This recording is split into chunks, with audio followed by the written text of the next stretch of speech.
Barbecue खाने में कोई गुनाह नहीं है। बिल्कुल अच्छी नीयत से अल्लाह की रजा के लिए अपने मुसलमान भाइयों को, खानदान वालों को का दिल खुश करने के लिए आप करते हो मदीना मदीना।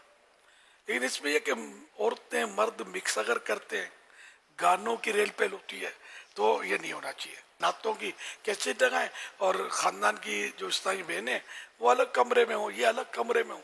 शरीयत का लिहाज तो माफ तो नहीं होगा ना, वो तो करना होगा। चाहे ईद हो, शब बरात हो, शादी हो या गमी हो, तो पर्दा तो बाकी रहेगा ना शरीयत का, तो कुरान का हुक्म है ना पर्दे का। तो यूं मतलब ये कि ये इनमें खराबियां बहुत है इन चीज़ों में। गुनाह के बगैर हमारी दावतें यानी कि इस ऐसा दौर है कि होती है, ऐसा नहीं है, लेकिन जो हाल है वो आपको पता है।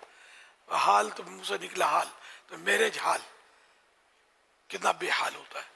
इधर औरतें इधर मर्द, पतला सा कपड़ा, फिर औरतों में भी मर्द जाकर मूवियां बना रहे हैं, खाना तकसीम कर रहे हैं। क्या यार आपको हो क्या गया?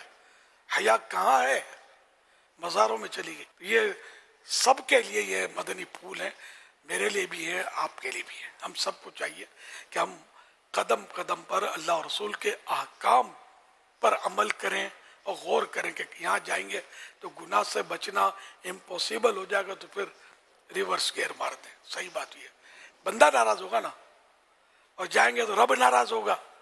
तो चाहे सब नाराज हो जाए, रब राजी रहे तो बेड़ा पार है, और सब राजी हो गए रब नाराज हो गया तो फिर बेड़ा गर्क है।